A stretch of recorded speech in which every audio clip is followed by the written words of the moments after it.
और कार्यक्रम की शुरुआत करते हैं। गुरु जी, आपका स्वागत है। नमस्कार। नमस्कार। यह कार्यक्रम दर्शकों आप सभी के लिए है और हम चाहते हैं कि आप इस कार्यक्रम का हिस्सा बने। यदि आपके साथ भी कोई समस्या, कोई परेशानी, कोई शारीरिक कष्ट है तो आप इस कार्यक्रम में सीधे जुड़ सकते हैं। फोन उठाएं, हमें कॉल करें या आप हमें व्हाट्सएप के जरिए भी अपना संदेश भेज सकते हैं। व्हाट्सएप मैसेज में लिखें अपना नाम, उम्र, कहां से बात कर रहे हैं और पूरा सवाल। और साथ ही साथ आपको याद दिलाते हैं कि जब भी आप इस कार्यक्रम को देखने बैठते हैं तो कॉपी और पेन भी अवश्य साथ में लेकर बैठें। जो भी नुस्खे उपचार आपको बताए जा रहे हैं उनको आप लिख जरूर लिया करें। तो आगे बढ़ते हैं और शुरू करते हैं आज के मुख्य विषय पर चर्चा। गुरु जी, आज के इस अंक में हम बात करने जा रहे हैं एक ऐसे समस्या, एक ऐसी परेशानी के बारे में जिसमें सीने में बहुत जलन महसूस होती है और जिस वजह से खट्टी डकारे आना, बहुत सारी ऐसी समस्या भी आती हैं। सीने में ऐसा लगता है कि अग्नि प्रवाह हो रहा है।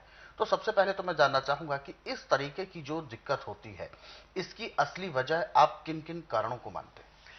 देखिए, जब आपका लीवर पचाएगा नहीं जी। तो जाके पेट में जब वो खाया पिया सड़ता है तो उससे तेजाब बढ़ता है। जी। ये तेजाब की जलन होती है और जिस आदमी को ये शिकायत हो जाती है उसका जीना बहुत मुश्किल हो जाता है। ना तो ठंडा पानी पी सकता है, ना गर्म पानी पी सकता है, ना पेट भर के खा सकता है।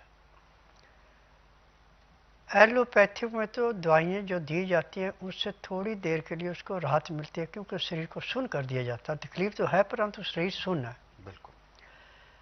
और जो हमारा आयुर्वेद, यूनानी, होम्योपैथी, नेचुरल का, इसमें हम डॉक्टरों को दोष नहीं दे सकते। जहाँ फार्मेसी में दवाइयाँ बनती है वहाँ जब नुस्खा पूरा तो कहाँ से वो कटेगा। बिल्कुल। परंतु स्वस्थ विचार एकमात्र आश्रम ऐसा है कि यहाँ इनसे सबसे उल्ट चलते हैं।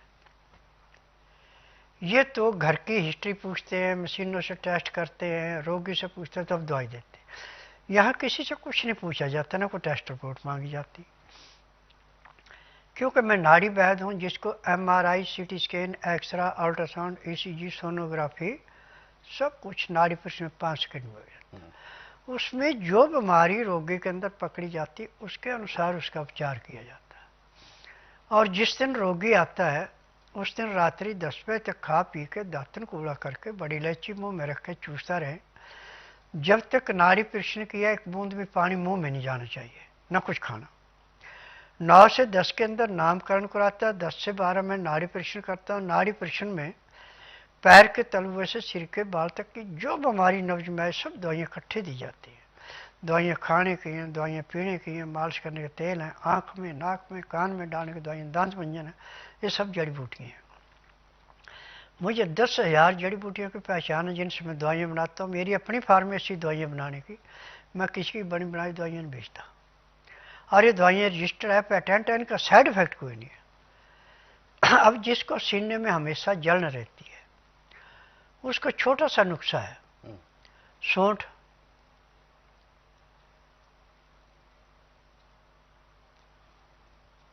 एक, और सौंठ के साथ गुड़ जी।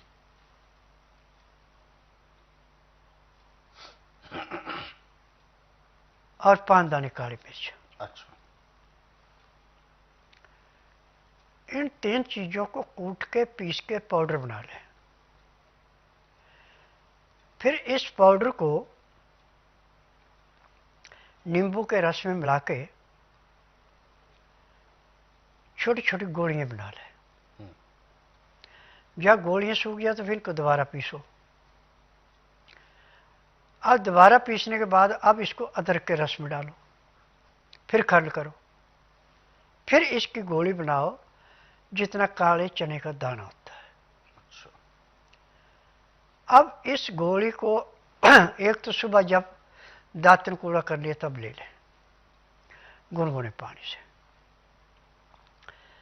दूसरी गोली 3 घंटे बाद फिर ले लें। तीसरी गोली 3 घंटे बाद फिर ले लें।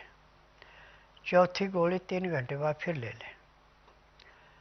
अब आपका लीवर काम करना शुरू करेगा, जो सीने में जलन थी वो नहीं होगी।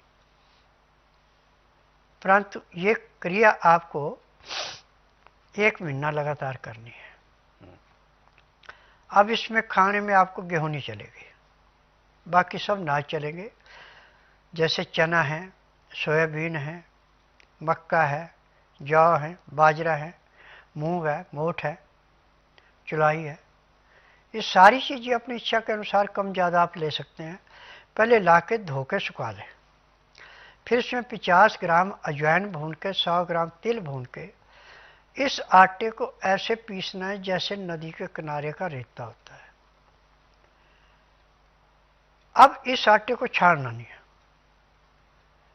अब जितनी आपको भूख है उतना आटा सख्त गूंद के खुले पानी में रख दें।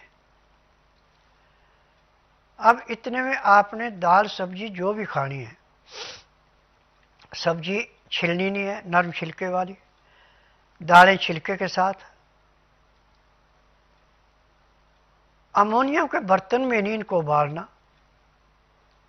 मिट्टी का बर्तन हो तो सोने पे सुहागा, नहीं तो आप स्टील का या पीतल का कलाईदार या तांबे का कलाईदार उसमें बना सकते हैं।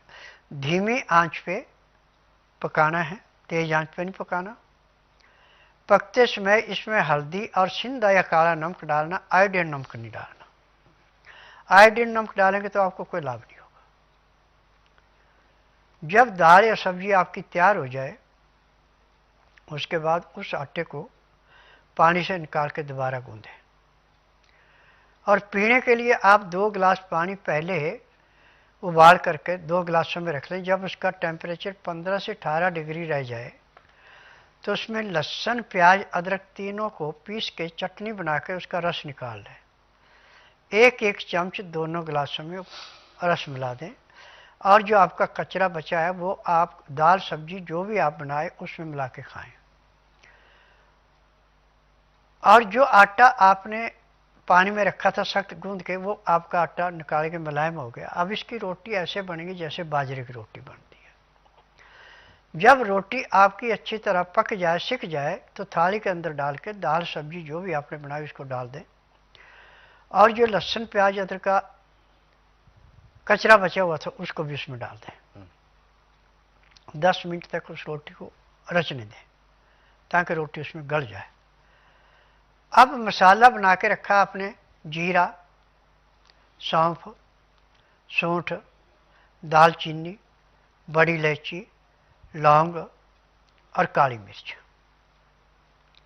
ये 7 चीज़ें पीस करके शीशे की शीश के अंदर रखना है, प्लास्टिक में नहीं रखना।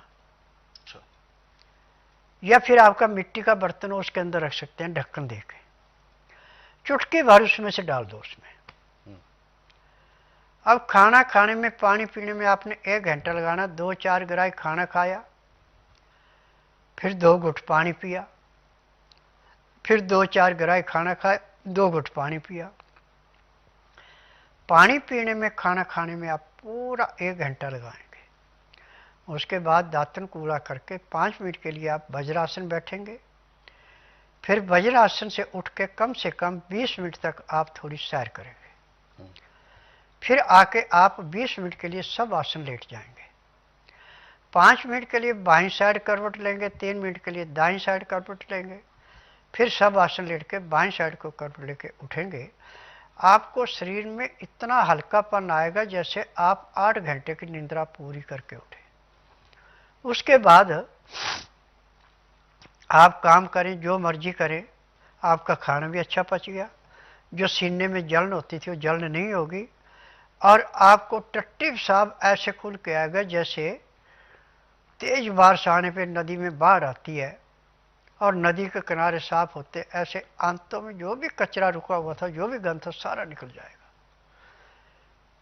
और पानी जब भी आपने पीना, हल्का गर्म पीना, उसमें लहसुन, प्याज, अदरक का रस मिला के पीना।